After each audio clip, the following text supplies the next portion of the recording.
नमस्कार। Book audio आपके लिए लेकर आया है साहित्य जगत के महान लेखक मुंशी प्रेमचंद की कहानियों का कारवां। इन्हीं अद्वितीय कहानियों के खजाने में से आज की पेशकश है मोटर के छींटे, मेरी यानी सुनीता की आवाज में। क्या नाम के प्रातःकाल स्नान पूजा से निपट, तिलक लगा, पीतांबर पहन, खड़ाऊं पांव में डाल, बगल में पत्रा दबा, हाथ में मोटा सा शत्रु मस्तक भंजन ले एक जजमान के घर चला। विवाह की साइत विचारनी थी। कम से कम एक कलदार का डोल था। जलपान ऊपर से, और मेरा जलपान मामूली जलपान नहीं है। बाबुओं को तो मुझे निमंत्रित करने की हिम्मत ही नहीं पड़ती। उनका महीने भर का नाश्ता मेरा एक दिन का जलपान है।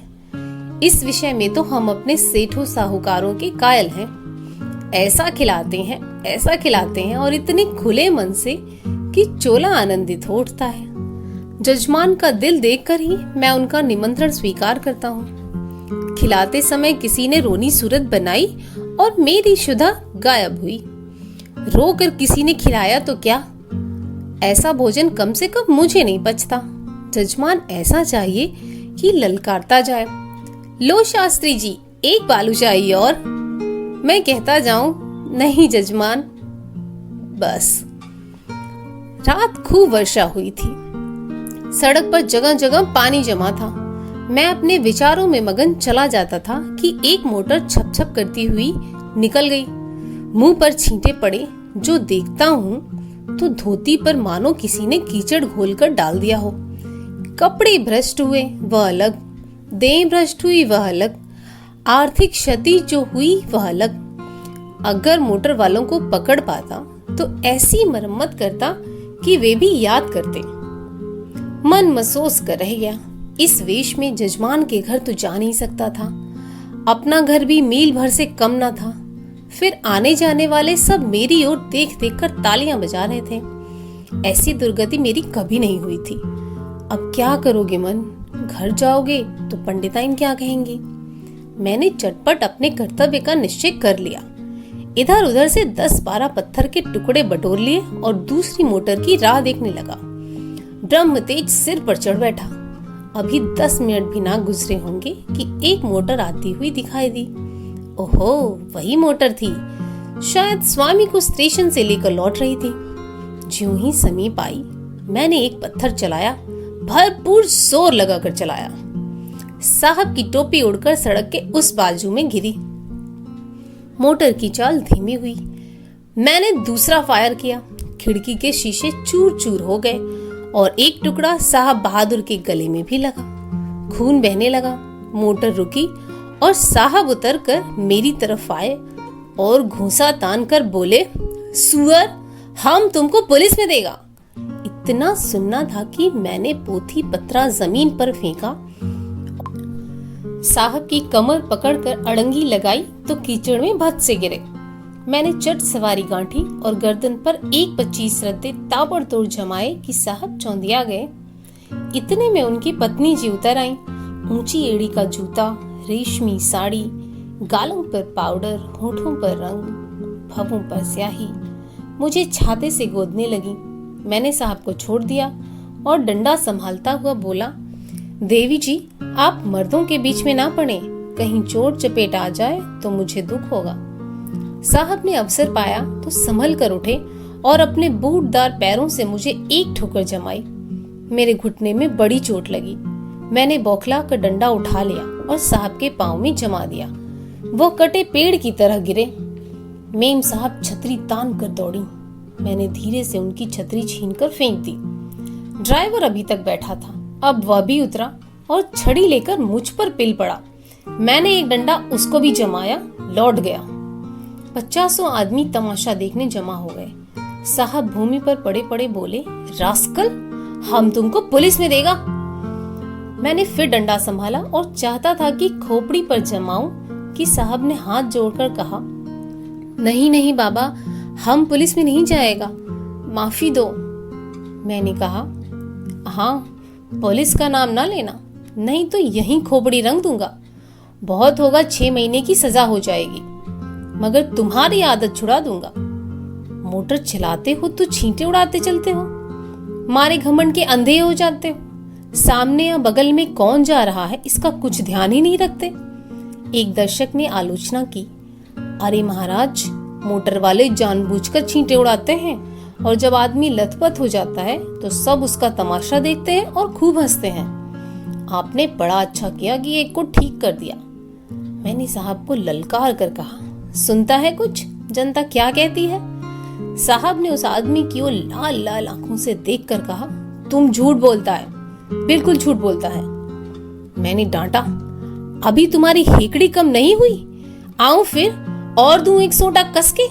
साहब ने घिघिया कर कहा, अरे नहीं बाबा, सच बोलता है, सच बोलता है।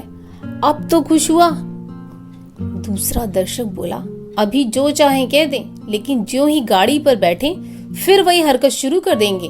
गाड़ी पर बैठते ही सब अपने को नवाब का नाती समझने लगते हैं। दूसरे महाशय बोले, इससे कहिए थूक कर चाटे। तीसरे सज्जन ने कहा, नहीं, कान पकड़कर उठाइए बैठाइए।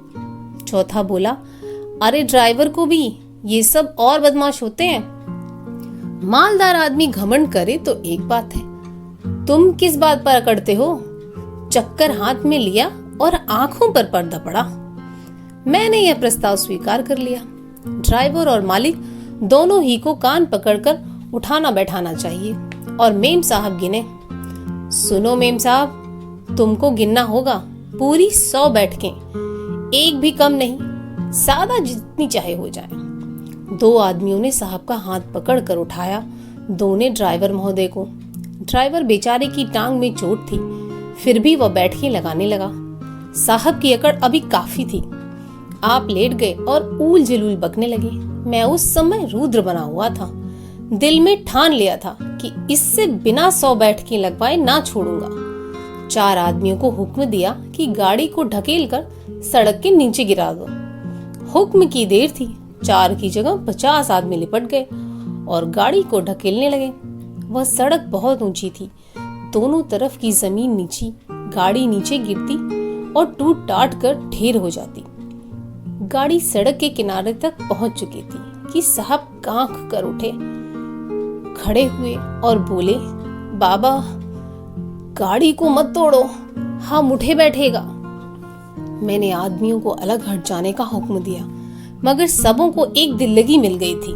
किसी ने मेरी ओर ध्यान ही नहीं दिया। लेकिन जब मैं डंडा लेकर उनकी ओर दौड़ा, तब सब गाड़ी छोड़कर भागे और साहब ने आंखें बंद करके बैठकें लगानी शुरू की। मैंने 10 बैठकों के बाद मेम साहब से पूछा, कितनी बैठकें हुई? मेम साहब ने रूप से जवाब दिया, हम नहीं गिनता।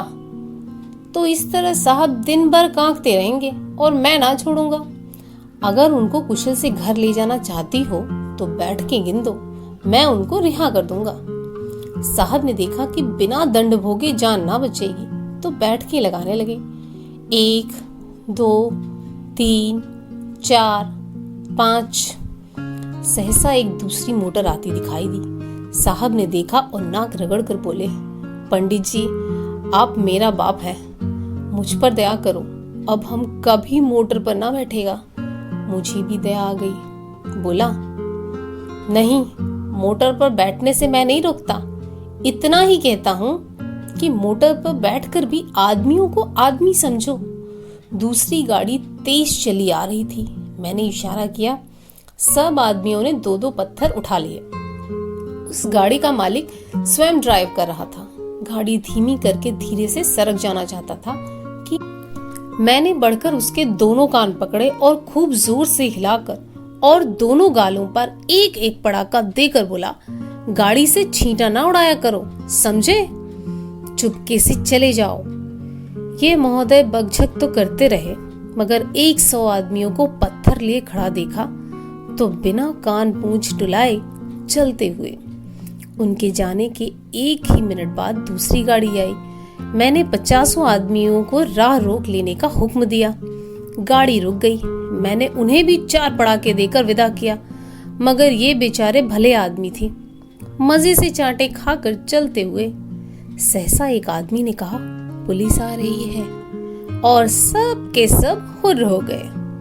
मैं भी सड़क के नीचे उतर गया और एक गली में घुसकर गायब हो